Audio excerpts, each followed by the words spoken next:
नमस्कार. News 18 लोकमतच्या Facebook YouTube live मध्ये मी मिलिंद भागवत आपल्या सगळ्यांचं मनापासून स्वागत करतो आणि माझ्यासोबत आहेत माझे सहकारी आणि आमचे राजकीय प्रतिनिधी मयुरेश गणपते. मयुरेश, खूप खूप स्वागत आहे.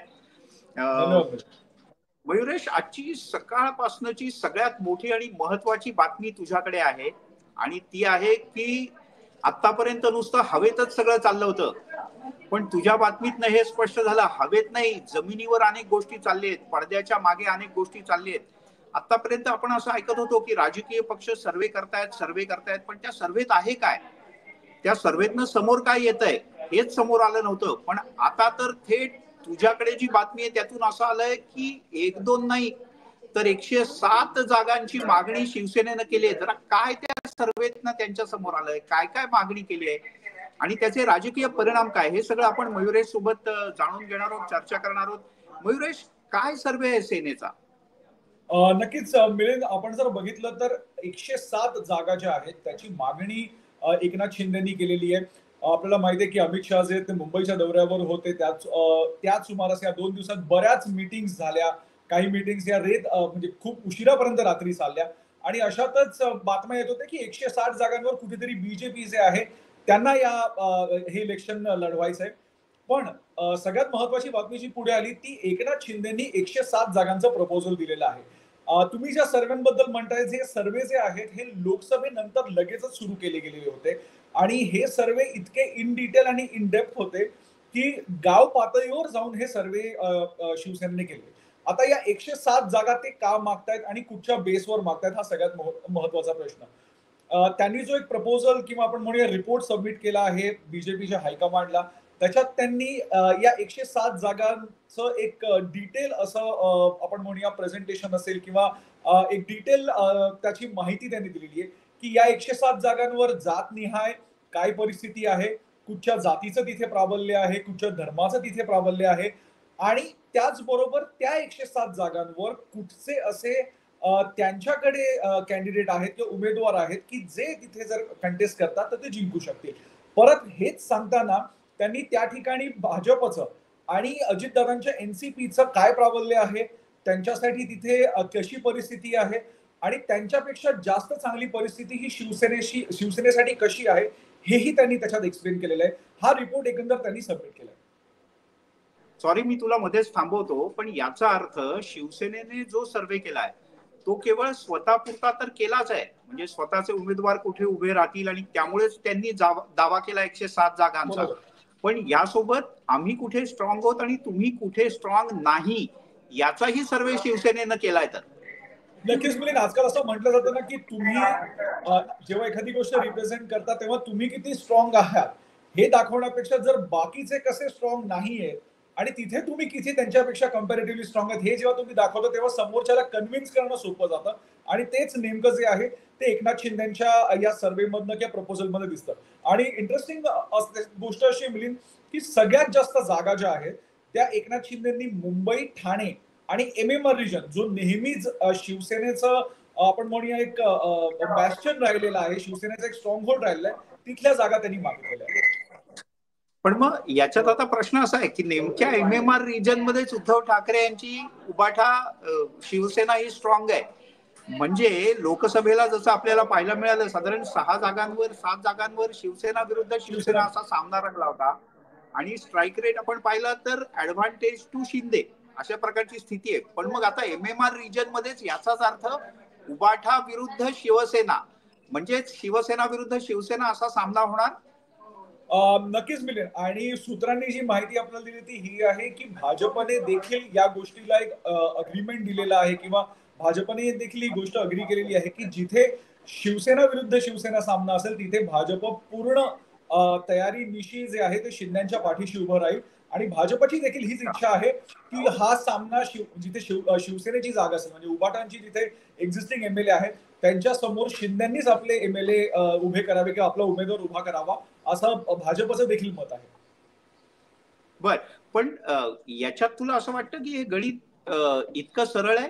म्हणजे शिवसेनेने 107 जागांचा दावा करणं, मुळात शिवसेना 1च्या 2 झालेत आता, त्यामुळे ती पहिली शिवसेना नाही राहिलेली आता. ठीक आहे, कोणाला वोटिंग पर्सेंटेज कसं मिळालं, कोणाच्या जागा कशा वाढल्या, कुठे कोण विधानसभेला मागे पुढे राहिलं याची वेगळी चर्चा होऊ शकते. पण आता ती शिवसेना नाही राहिली, शिवसेना 2 आहेत, म्हणजे त्या अर्थानं ताकद विभागली गेली. आपण मराठी टक्का कोणाकडे गेला याचाही जेव्हा अनालिसिस लोकसभेच्या नंतर झालं मयुरेश, तुलाही माहितीये की असं म्हटलं गेलं की शिंदेच्याकडे मराठी टक्का राहिला आणि मुस्लिम आणि अन्य भाषिक मतं किंवा काँग्रेसची मतं ही उबाठाला मिळाली आणि त्यामुळे उबाठात तरली. पण हे इतकं सरळ गणित आहे का? कहीं पे निगाह है कहीं पे निशाणा आहे. म्हणजे या 107 जागा मागून मुळात सेना 107 जागा, शिंदेची शिवसेना तर 107 जागा लढेल असं कोणाला वाटत नाही आता तरी. म्हणजे मलाही असं वाटत नाही की 107 जागा हा फार मोठा आकडा आहे. पण याच्यात उबाठाला टार्गेट करता करता भाजपला पण टार्गेट करणं आहे असं नाही वाटत तुला? मिलिंद, कसं आहे, आपण बघितलं तर आता याच्यात मोठा भाऊ कोण? कारण का लोकसभेच्या वेळी नेहमीच भाजपला प्रेफरन्स दिला गेला, भाजपला जास्त जागा दिल्या गेल्या, पण यावेळी मोठा भाऊ कोण? आणि हा प्रश्न जो आहे तो शिंद्यांसाठी एक प्रेस्टिज इश्यू पण आहे, कारण का हे पहिलं इलेक्शन असणार आहे. पार्टीमध्ये एक स्प्लिट झाल्यानंतर शिंद्यांना जेव्हा नाव पार्टीचं मिळालं आणि सिम्बल मिळालं, त्याच्यानंतरच हे पहिलं इलेक्शन असणार. त्यामुळे ऑफिशियली शिंद्यांसाठीच आपण म्हणूया सगळ्यात मोठं इलेक्शन असणार आहे. त्याच्यामुळे त्यांच्यावर ओनस जास्त आहे, जबाबदारी जास्त आहे की जास्तीत जास्त सीट्स जिंकून आणायची. आणि जास्त सीट्स त्यांना हवे असतील तर त्यांना निगोशिएट करणं भाग आहे. 107 जागा जरी ते मागत असतील तरी माझा अंदाज असा आहे की 70 ते 80 पर्यंत जागा त्यांना मिळू शकतात किंवा मिळाल्या पाहिजेत या पूर्ण निगोसिएशन मध्ये.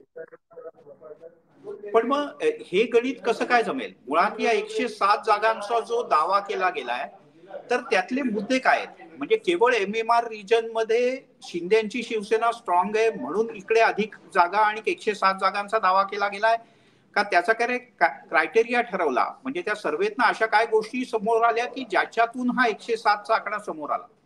नक्कीच मिलिंद, या सर्वेमध्ये मेरिट हा सगळ्यात मोठा क्रायटेरिया आहे की मेरिटनुसार त्यांनी इथे जागा ठरवल्या आहेत की कुठच्या जागेवर सध्या आपलं प्राबल्य आहे, तिथेच भाजप किंवा एनसीपी असेल यांचं प्राबल्य नाहीये किंवा कुठे ते वीक आहेत. एक दुसरं जातीचं समीकरण त्यांनी याच्यात मांडलेलं आहे. जसं मी परत सांगतो की जातनिहाय तिथे कोणाचं प्राबल्य आहे आणि तिथे कॅन्डिडेट आहे का?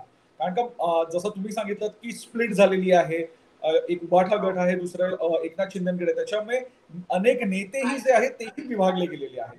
त्यामुळे यावेळी दोन्ही पक्षांना, मी तर म्हणेन चारही पक्षांना, 2 एनसीपी आणि 2 शिवसेना यांच्यासमोर हाच मोठा प्रश्न आहे की त्यांच्याकडे कॅन्डिडेट शोधणं. त्यामुळे हाही मुद्दा लक्षात घेऊन त्या सर्वेमध्ये डिटेल काम केलं गेलंय की कॅन्डिडेट सुद्धा शिंदेनी शोधलेले आहेत की या जातीचा कॅन्डिडेट हा आमच्याकडे हा आहे आणि याचं हे काम आहे, हा असा डिटेल सर्वे. त्यामुळे त्याच्यात जातीचं समीकरण त्यांनी नमूद केलेलं आहे. त्याच्यात दोन्ही जे अलायन्स पार्टनर आहेत त्यांचे वीकनेस काय आहेत, त्यांचे स्ट्रॉंग होल्ड काय आहेत, हेही त्यांनी त्याच्यात नमूद केलेलं आहे.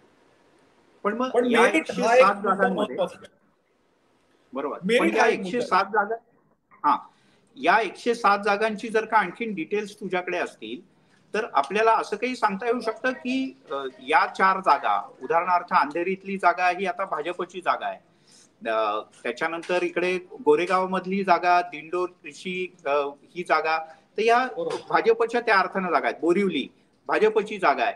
पण मग MMR रिजन मध्ये जास्त जागा मागताना ठाणे, म्हणजे जे शिंद्यांचं ठाणे म्हणून ओळखलं जातं, त्या शिंद्यांच्या ठाण्यातली ठाणे शहर विधानसभा मतदारसंघाची जागा आहे ती भाजपची आहे. बरोबर. बाकीच्या सगळ्या जागा म्हणजे कोपरी पाचवाखाडी मुख्यमंत्र्यांची आहे, ओळा माजिवडा शिवसेनेची जागा आहे, प्रताप सरनाईक आहेत, तिकडे जितेंद्र आव्हाड सोडले तर बाकी ठाण्यातल्या जागा हे शिंदेच्या शिवसेनेकडे. पण जिथे भाजपच्या काही जागा आहेत अशा जागांवर सुद्धा शिंदेच्या शिवसेनेनं दावा केला या 107 जागांमध्ये. काही अशा जागा आहेत पण त्या जागा कुठच्या हे आपल्याला अजून सूत्रांनी सांगितलं नाही, कारण का त्यांचं असं म्हणणं होतं की जर आत्ताच सगळं सांगितलं तर सगळे पत्ते आत्ताच नाही उघडायचे. असेल. पण हो, अनेक जागा अशा असू शकतात की जिथे शिंदे दावा करतील. आणि माहिती अशी पण येते की जेव्हा निगोसिएशनला सुरुवात होईल मिलिंद, तेव्हा काही जागा ज्या आहेत ते बीजेपी एक्सचेंजही करेल. म्हणजे जिथे त्यांना असं वाटेल की इथे शिंद्यांचा स्ट्रॉंग होल्ड आहे किंवा कॅन्डिडेट शिंद्यांकडे जास्त चांगला आहे बीजेपी पेक्षा आणि जिंकण्याचे चान्सेस आहेत, तर अशा जागा ज्या आहेत त्या एक्सचेंजही होऊ शकतात. म्हणजे 107 ज्या जागा मागितल्या त्यातल्या काही जागा या निगोसिएशन मध्ये एनसीपी बरोबर पण एक्सचेंज होऊ शकतात किंवा शिंद्यांच्या काही जागा एनसीपी ही घेऊ शकते.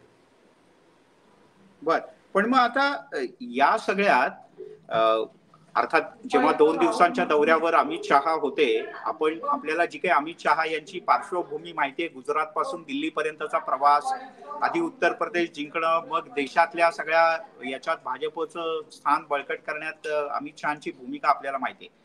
जर का अमित शहा सुद्धा एकनाथ शिंदे किंवा अजित पवार यांच्याशी जागांच्या आकड्यांची चर्चा करतील, तेव्हा त्यांच्याकडेही काही फायली असतील, त्यांच्याकडेही काही सर्वे असतील. शिवसेनेचा हा सर्वे भाजप इतक्या सहजपणे मान्य करेल का, किंवा भाजपनं त्यांच्यासमोर दुसरा काही सर्वे ठेवलाय का? नक्कीच नक्कीच मिलिंद, आपण जर आपल्याला माहिती असेल की 160 जागांची मागणी केली अशी एक बातमी गेले 2 दिवस येते. त्यामुळे ही 160 जागांची मागणी जी आहे ती काही अशीच नसणार आहे. कारण का भाजपने गेल्या वेळी साधारण 122 जागा लढवल्या होत्या, त्यातल्या 105 जागा त्यांच्या निवडून आलेल्या. त्यामुळे कुठेतरी भाजपला देखील जास्तीत जास्त जागा लढवायच्यात. आणि यावेळी सगळ्यात महत्वाचा मुद्दा जो असणार आहे तो असणार आहे स्ट्राईक रेटचा. म्हणजे तुम्ही 122 जागा लढवून तुम्ही 90 जागा जिंकताय, पण तेच कोणी 80 जागा लढवून साधारण 70 किंवा 75 जागा जिंकताय. तर तो जो स्ट्राईक रेट असणार आहे तो महत्वाचा असणार आहे आणि तोच मुद्दा आहे इथे. त्यामुळे कोण किती जागा लढवतोय याच्यापेक्षा कोण किती जागा लढवल्यापैकी जिंकतंय हे महत्वाचं आहे.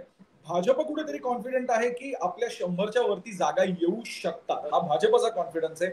पण एकंदर महाराष्ट्रातील आत्ताची परिस्थिती बघता असं वाटत नाही. जसं जसं आपण इलेक्शनकडे पुढे बोलू जाऊ त्या पद्धतीने जसं वातावरण निर्मिती होईल, वातावरण तयार होईल, तेव्हा गोष्टी अजून क्लिअर होतील. पण नक्कीच तुम्ही जे म्हणाल तसं की निगोसिएशनला जेव्हा हे लोक बसतील, कारण का अमित शहानी हे नक्कीच क्लिअर केलेलं आहे की याच्या पुढचे जे निगोसिएशन होतील हे दिल्लीमध्ये होतील. त्याच्यामुळे त्यांच्याकडे अजून जास्त तिथे रसद असेल की कुठची जागा काय आहे. दिल्लीत होईल नाही मिळू. परवा देवेंद्र फडणवीस यांनी पत्रकारांच्या एका प्रश्नांना उत्तर देताना, जेव्हा मुख्यमंत्री पदाचा चेहरा कोण, तर फडणवीस यांचं उत्तर खूप छान होतं. म्हणजे इतकं हुशार राजकीय उत्तर होतं की आम्ही निवडणुका एकनाथ शिंदे यांच्याच नेतृत्वाखाली लढणार, पण आमचा चेहरा कोण असेल हे दिल्लीत संसदीय बोर्ड ठरवेल. हे इतकं पॉलिटिकल करेक्ट उत्तर देवेंद्र फडणवीस यांनी दिलं होतं. त्यामुळे चेहऱ्याचा विषय तर येणारच. मिलिंद, हा एक मेसेज सुद्धा आहे शिवसेनेसाठी. म्हणजे आपण जेव्हा आपण महाविकास आघाडीला हा प्रश्न विचारला होता की तुमचा चेहरा कोण आहे, उद्धव ठाकरेंनी देखील हा प्रश्न त्यांना विचारलेला आणि त्यांनी सांगितलं तुम्ही डिसाईड करा.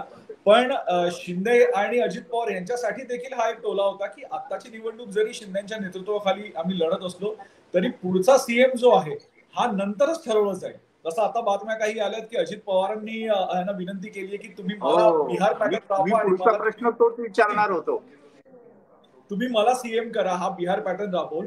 त्याच्यामुळे प्रत्येक जण आपल्याला मुख्यमंत्री व्हायचे ही अपेक्षा किंवा ही इच्छा व्यक्त करणं साहजिक आहे. पण जे देवेंद्र फडणवीसांनी सांगितलंय की जो काही डिसिजन असेल हा संख्याबळावर असेल. मला तरी असा अंदाज आहे की हा स्ट्राईक रेटवर अजून असेल की स्ट्राईक रेट कोणाचा जास्त असेल त्यांचा मुख्यमंत्री खास करून होईल. म्हणजे स्ट्राईक रेट जास्त असेल का ज्याच्या जास्त जागा त्याचा मुख्यमंत्री. कारण मूळ बाळासाहेबांच्या बरोबर जेव्हा प्रमोद महाजन यांनी युती केली होती त्यावेळेचा युतीचा फॉर्म्युला असा होता की ज्याच्या जास्त जागा निवडून येतील, ज्याचे जास्त आमदार येतील त्याचा मुख्यमंत्री. बरोबर. पण मिलिंद, ह्याच्यातच आता एक मॉडिफिकेशन झालंय. कारण का जसं म्हणजे म्हणतात ना की change is the only constant thing, तसा हा आता चेंज झालेला आहे त्याच्यात की जर तुम्ही 122 जागा लढवताय आणि तुमचे 105 जर निवडून येतात आणि हेच जर कोणी 90 जागा लढवतायत आणि त्यांचे 80 किंवा 85 एमएलए निवडून येत आहेत, तर स्ट्राईक रेट हा त्या पार्टीचा जास्त चांगला आहे. त्याच्यामुळे छोट्या पार्टी ज्या आहेत त्यांना माहिती आहे की आपल्याला जास्त जागा मिळणार नाही. म्हणजे आपण पकडून जाऊया एनसीपी झाली अजितदादांची किंवा अगदी शिंदेची शिवसेना झाली, यांना जर जास्त जागा मिळणार नसतील तर त्यांच्याकडनं हे आर्ग्युमेंट ठेवण्यात येऊ शकतं की स्ट्राईक रेट काउंट व्हावा इन्स्टेड ऑफ कोणी किती जागा लढवले आणि कोणाचे जास्त मेंबर आले. म्हणजे बीजेपीने जर 140 जागा लढवल्या आणि बीजेपीचे जर 110 निवडून येत आहेत आणि त्याच्यापेक्षा जर कमी यांनी लढवलं आणि यांचे कमी निवडून येतात तर त्यांच्यावर कुठेतरी अन्याय होणार नाही, हा एक मुद्दा ते मांडू शकतात.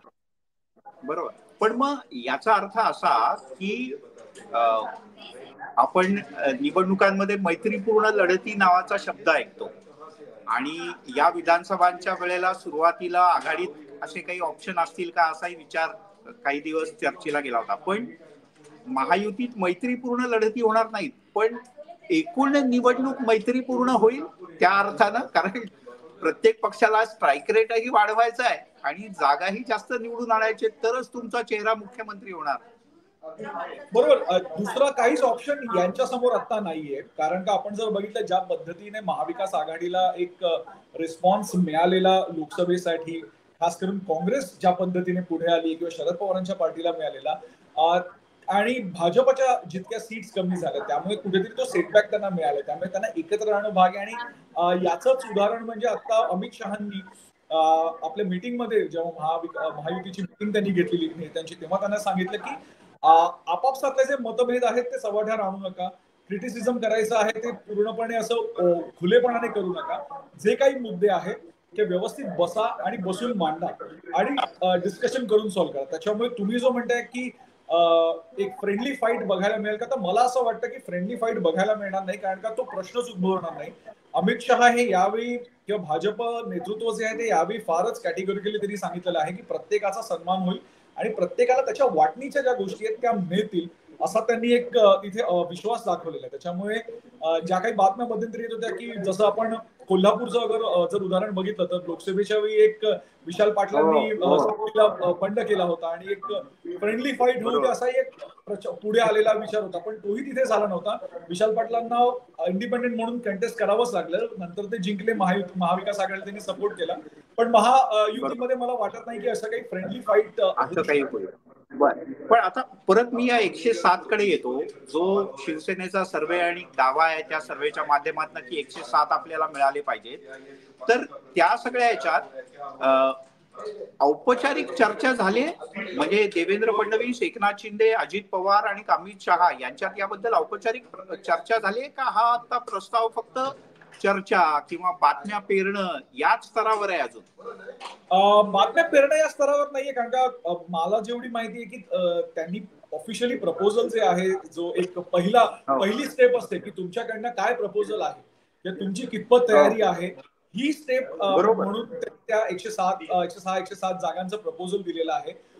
याच्यावर ऑफिशियल चर्चा जी आहे ती सुरू होईल आता. जसं अमित शहानी सांगितले की याच्या पुढच्या डिस्कशन जे आहे ते दिल्लीत काही राऊंड डिस्कशन ज्या होतील.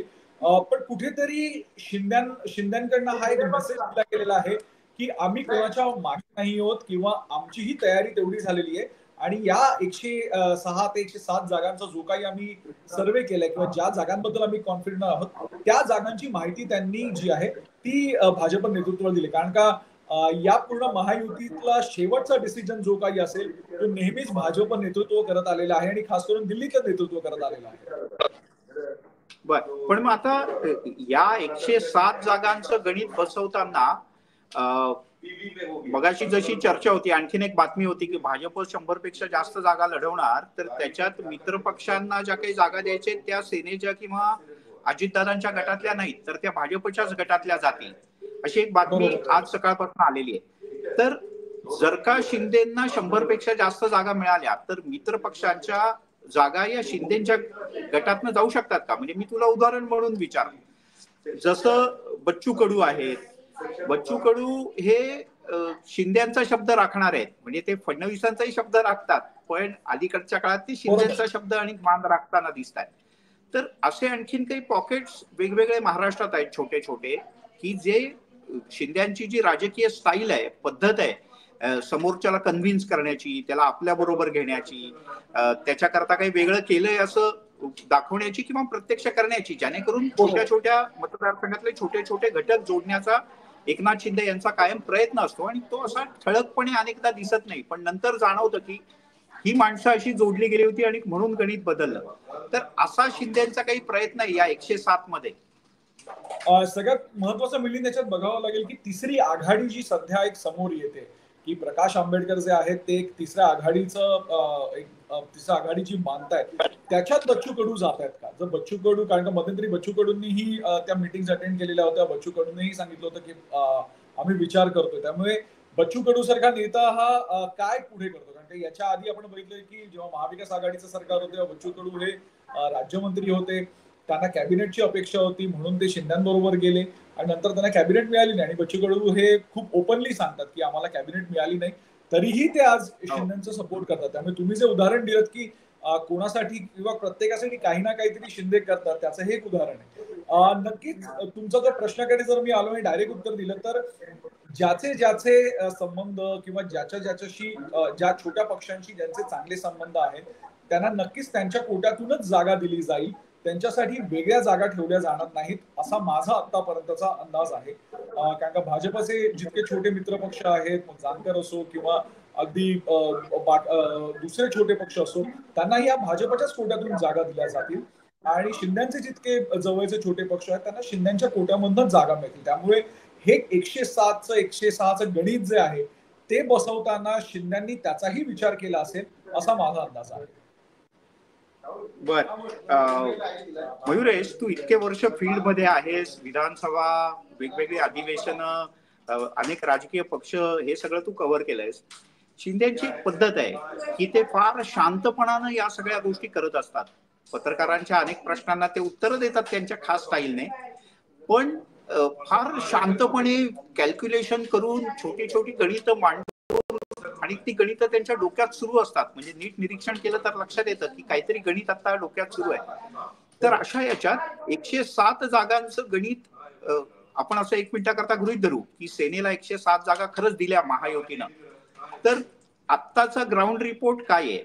सेनेचा स्ट्राईक रेट काय असू शकतो 107 मध्ये?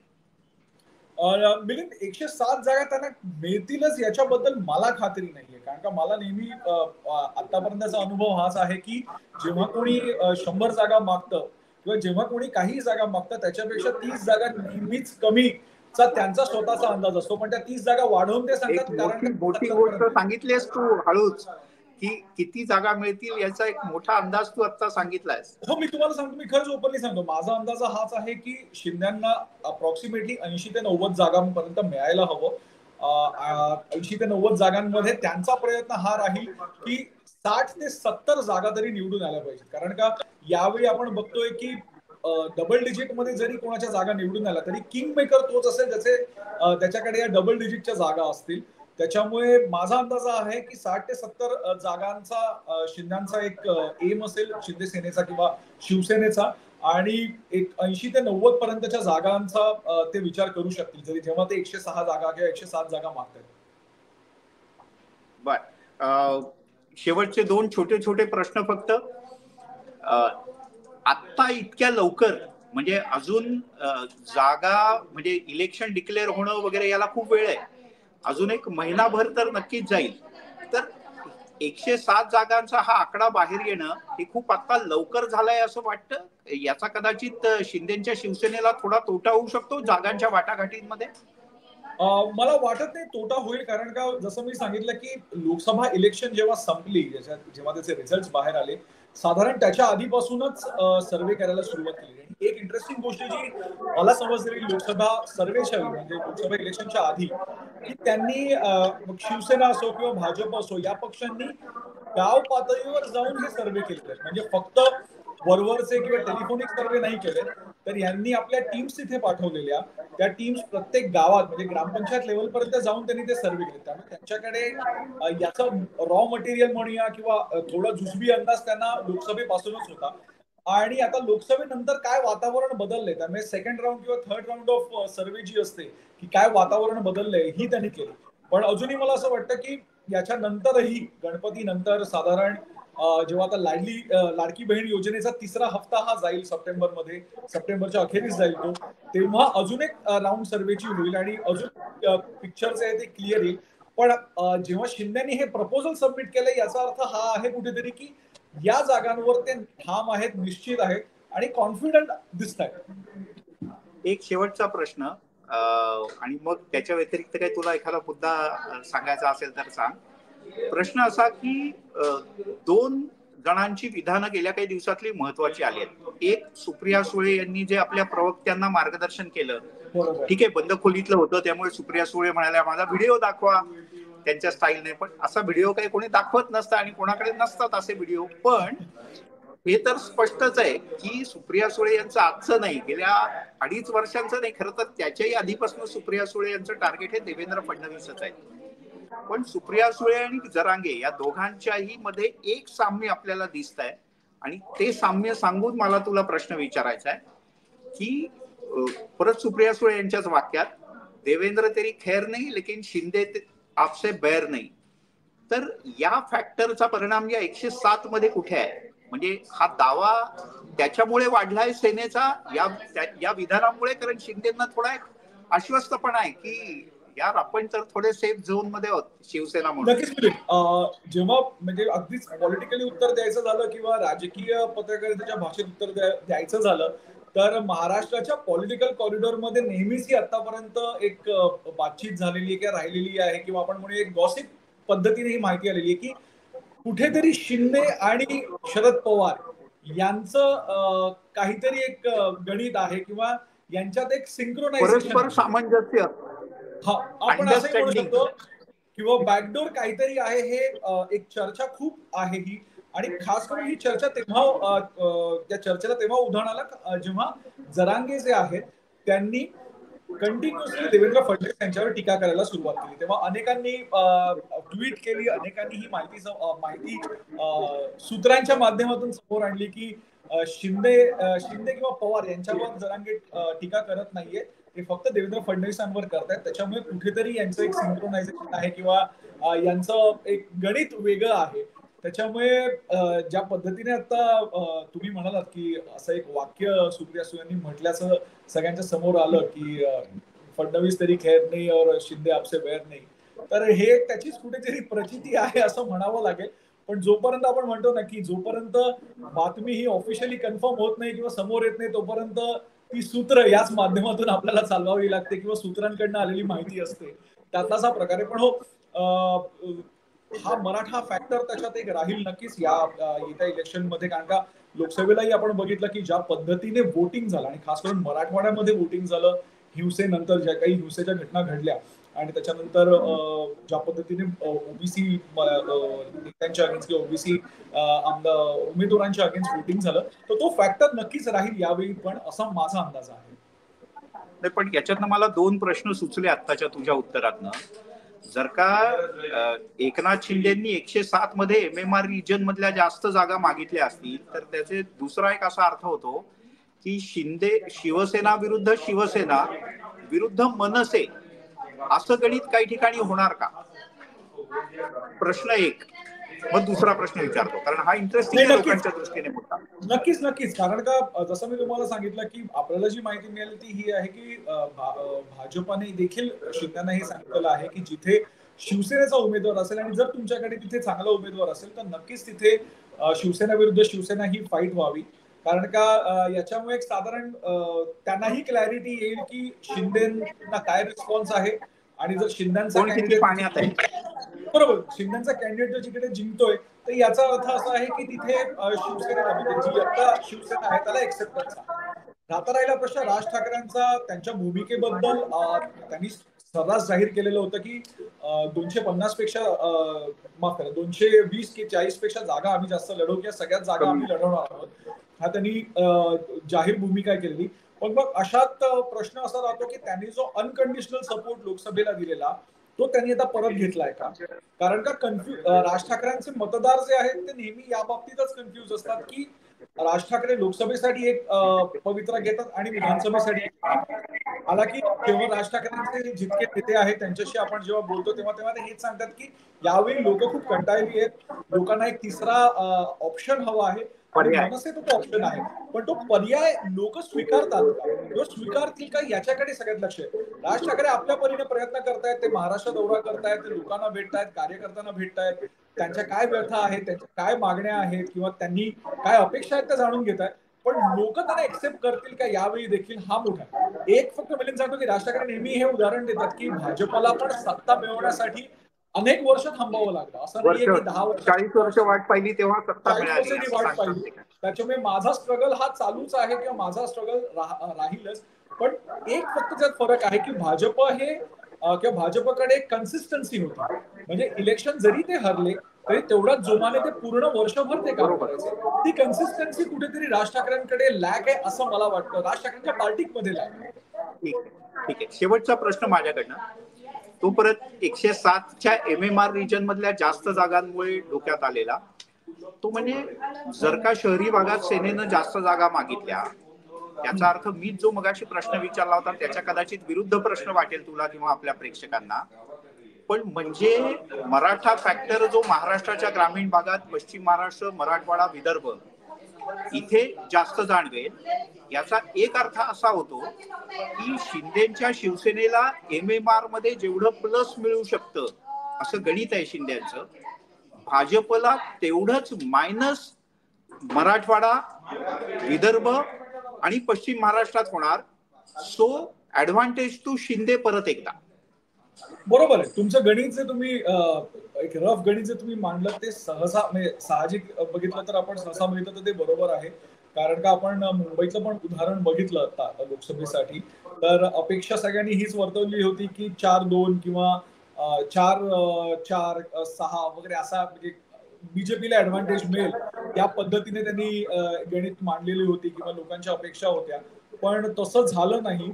इथे शिंदेनाही तेवढं यश मिळालं नाही आणि भाजपलाही तेवढं चांगलं यश मिळालं नाही. त्यामुळे मुंबई असो, MMR असो, इथे कुठेतरी शिवसेनेला किंवा महाविकास आघाडीला एक एक्सेप्टन्स मिळाला. पण आता तो एक्सेप्टन्स मोडून काढण्यासाठी हे प्रयत्न सध्या सुरू आहेत. ठीक आहे मयुरेश, या 107 ला भाजपचे नेते आणि केंद्रातले नेते कसं उत्तर देतात पुढच्या काही दिवसात सूत्र तरी आपल्याला नक्की सांगतील. ऑफिशियल स्टेटमेंट नाही आलं तरी त्या सूत्रांच्या आधारावर आपण पुन्हा एकदा या संदर्भात बोलू. आता या सगळ्या माहितीबद्दल आणि गप्पांबद्दल धन्यवाद. आपल्या सगळ्या प्रेक्षकांना खूप महत्वाचा विषय आता तुम्हाला छोटासा वाटत असला तरी पुढची सगळी खेळी याच 107च्या गणितावर होणार आहे हे तुम्ही नक्की लक्षात ठेवा. आणि तुम्हाला याबद्दल काय वाटतं हे तुम्ही नक्की आम्हाला सांगा. तुम्ही मेसेज करा, युट्यूबवर, फेसबुकवर आम्हाला लाईक करा, शेअर करा, सबस्क्राईब करा. म्हणजे या 107चं आणि महायुतीचं गणित आणि ज्याच्यावर आपण आता चर्चा केली नाहीये, पण एका वृत्तपत्रानं असा दावा केलाय की अजित पवार यांनी मुख्यमंत्री पदावर दावा केला इलेक्शनच्या नंतर. सो त्याही संदर्भातल्या काही खास आणि एक्सक्लुझिव्ह गोष्टी तुम्ही नंतर आमच्या चॅनलवर, युट्यूबवर, फेसबुकवर आणि आमच्या वेबसाईटवर पाहू शकाल. मयुरेश, खूप खूप धन्यवाद. थँक्यू.